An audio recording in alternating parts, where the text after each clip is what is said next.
नमस्कार मंडळी, श्री स्वामी समर्थ. बरेच दिवस झाले तुमच्याशी गप्पा गोष्टीच झाल्या नाही ना. तुमच्या प्रश्नांची उत्तरं देखील घेऊन येता आली नाही. पण आता तुमच्या सगळ्या प्रश्नांची उत्तरं मी या व्हिडिओच्या माध्यमातून देणारच आहे. त्याआधी तुमचा सगळ्यांचा ह्या चॅनलला भरपूर सपोर्ट मिळत आहे आणि तुम्ही भरभरून प्रतिसाद देत आहात, यासाठी मनापासून आभार. तुमचे खूप खूप खूप कोटी कोटी आभार. का तर तुम्ही माझ्या प्रत्येक व्हिडिओला खूप मनापासून प्रेम देत आहात, कमेंट देखील करतात आणि माझ्या लाईव्ह बद्दल जाणून घेण्यासाठी तुम्ही असाच सपोर्ट करत राहा अशी विनंती. मंडळी, तुमचे प्रश्न असे होते की ताई तू पुण्याला राहते की नाशिकला, ताई तुझं घर कुठे, आई वडील कुठे असतात, सगळ्या गोष्टींची उत्तरं मी तुम्हाला देणार आहे.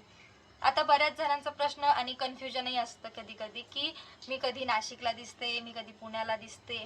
त्यानंतर नाशिकला गेल्यानंतर आई वडिलांसोबतचे व्हिडिओ असतात, पुण्याला आल्यानंतर एकटीचे व्हिडिओ असतात. तर मला एक गोष्ट त्यातून कळालेली आहे की तुम्हाला घरचे व्हिडिओ खूप आवडतात. पण कसं असतं, आपले क्लास, थोडेसे एक्झाम वगैरे पण मी देते, त्यामुळे मला पुण्याला यावं लागतं. घरी असल्यावर घरचे व्हिडिओ तुम्हाला दाखवते. आणि तुम्हाला एक सांगते, तुम्ही मम्मी पप्पा सचिन यांचे सगळ्यांचे व्हिडिओ बघितल्यानंतर खूप खुश असतात आणि मला त्याच्यावर खूप जास्त प्रश्नही विचारतात. आणि मम्मी त्यांनाही क्युरियोसिटी असते की काय कमेंट आल्या, किती बघितला व्हिडिओ, किती जणांनी बघितला. ह्या गोष्टीतली त्यांना जास्त माहिती नाही, तरीही ते मला सारखं सारखं विचारतात, ताई किती व्हिडिओ गेला, ताई कसा चालला व्हिडिओ, ताई आम्ही कसे दिसतोय. म्हणजे मी त्यांना व्हिडिओ दाखवत असते मध्ये मध्ये, ते बघतही असतात. काही चुका झाल्या तर मी बोलणेही खाते. आता तुम्हाला वाटेल की घरच्यांचा सपोर्ट आहे का.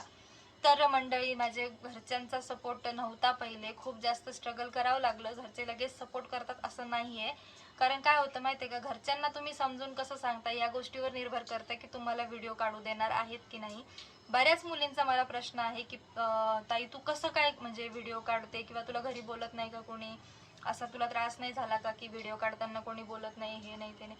असं कोणीही नसतं की व्हिडिओ काढताना त्यांना त्रास होत नाही किंवा व्हिडिओ काढताना बोलणे बसत नाही. सगळ्यात पहिले बोलणे असतात ते नातेवाईकांचे असतात, त्यानंतर घरच्यांचे असतात. कारण घरच्यांच्या माइंडमध्ये कुठेही हे नसतं की मुलगी व्हिडिओ काढते किंवा मुलगा व्हिडिओ काढतोय. माइंडमध्ये घुसवतात ते नातेवाईक किंवा शेजारचे पाजारचे रिलेटिव्ह किंवा आपल्या ओळखीतले जे कोणी असतील जे आपले व्हिडिओ बघतात. हां, मग आता तुमची मुलगी व्हिडिओ काढते का, अच्छा तेवढंच करते का ती, आता व्हिडिओज काढायचे का तिला, मग ते अशीच व्हिडिओ काढते, मग ती तशीच व्हिडिओ काढते. हे आपल्या घरच्यांच्या डोक्यातचे विचार नसतात, हे बाहेरचे त्यांच्या डोक्यामध्ये विचार घालत असतात. माझ्या बाबतीतही तेच झालं होतं. माझ्या बाबतीतले विचार म्हणजे माझ्या घरच्यांच्या डोक्यामध्ये घातले होते. पण कुठेतरी मग मी जेव्हा कमेंट्स वाचून दाखवायला लागली, आपले व्ह्यूज दाखवायला लागली, त्यानंतर प्रमोशन्स यायला लागले, मतं बदलले होते, पण पुन्हा त्यांच्या डोक्यात तेच सुरू झालं की असं नाही करायचं, नाही काढायचे व्हिडिओ. ठीक आहे, तरी पण तुझं हे सगळं चालू आहे, पण स्टडीवर कुठेतरी दुर्लक्ष होतंय, ह्या गोष्टी नाही करायच्या, हे ते. पण एक असतं ना की डोक्यामध्ये जे ठरवलेलं असतं की आपलं करिअर काहीतरी वेगळं आहे, ज्यात तुम्हाला आवड आहे असं करिअर निवडायचं असतं. मीही तेच केलं. मला आवड होतीच पहिल्यापासून. सोशल मीडिया, यूट्यूब, हे सगळ्या गोष्टी मला थोड्याफार असं नाही का की जवळचा विषय, तुमच्या सगळ्यांशी अटॅचमेंट, हे सगळ्या गोष्टी.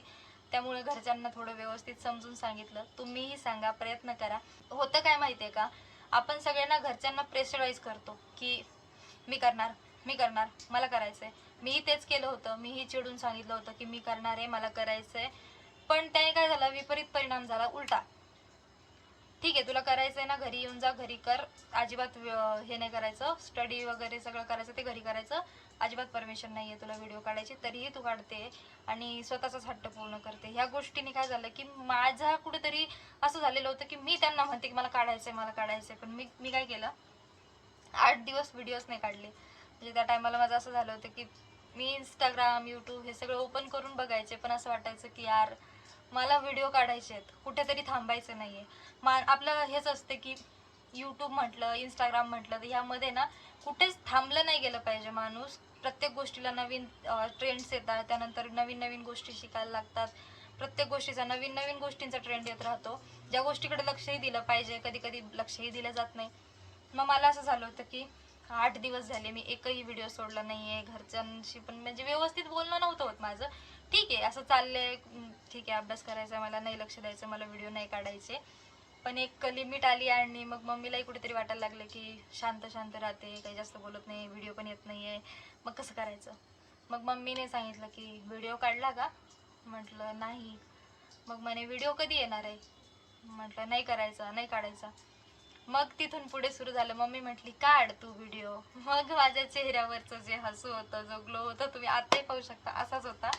मग मम्मी म्हटली व्हिडिओ काढ, पण व्हिडिओचे पण काही लिमिट्स ठेव. म्हणजे की जसं की मी मागे 1-2 रील्स म्हणजे रील्स काढलेल्या होत्या, ज्या तिला नसतील मे बी आवडल्या नसतील, त्या वाईट नव्हत्या, सॉन्गवरच केलेले होतं, फक्त ते नाही का लिपसिंग करतात तसं. सो त्याच्यावर पण मग ती बोलली की ती स्वतःचे गाणे गा, स्वतः हे कर. तेव्हा कुठेतरी ती थोडीशी खुशी माझ्या चेहऱ्यावर होती. मग डेली ब्लॉगिंग वगैरे आपली तशीच कंटिन्यू ठेवली. रील्स काढल्यानंतर पण मग मम्मीला दाखवायला लागली. ह्या गोष्टीतून मी तिचा जिंकलेला होता तो म्हणजे विश्वास. आणि मम्मीला विश्वासात घेऊन, पप्पाला विश्वासात घेऊन सांगितलं व्यवस्थितपणे की यात काहीही चुकीचं नाही आहे. मी तिथे व्हिडिओ करते म्हणजे याचा अर्थ की आपलं फक्त डेली लाईफ दाखवते, यात कुठलेही मी काही दुसरं दाखवत नाही. आपली डेली लाईफ सगळ्यांना बघायला आवडते, त्यातून आपल्याला छान प्रतिसाद मिळतोय आणि पब्लिकला आपले व्हिडिओ बघायला आवडतात, यापेक्षा मोठं काय ना.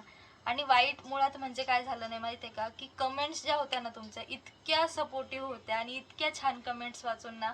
आणि जेव्हा जेव्हा मी मम्मीने त्यांना कमेंट्स वाचून दाखवायचे ना, त्यांना असं वाटायचं की नाही, कुणी वाईट बोलत नाही आपल्या लेकराला म्हणजेच काही चुकीचं करत नाही.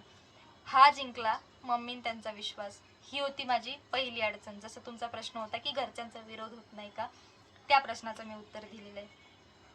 इथून पुढच्या प्रश्नांची उत्तरं मी तुम्हाला पुढच्या व्हिडिओत देण्याचा प्रयत्नच करते, पण त्याआधी मी तुम्हाला सांगू इच्छिते, आपला पुढचा प्रश्न असेल की ताई व्हिडिओ काढण्यासाठी तुझ्याकडे कुठले कुठले इन्स्ट्रुमेंट आहे, तुला व्हिडिओ काढायला कोण मदत करतं, तू व्हिडिओ कशी काढतेस, ह्या सगळ्या प्रश्नांची उत्तरं मी तुमच्यासाठी घेऊन येणार आहे.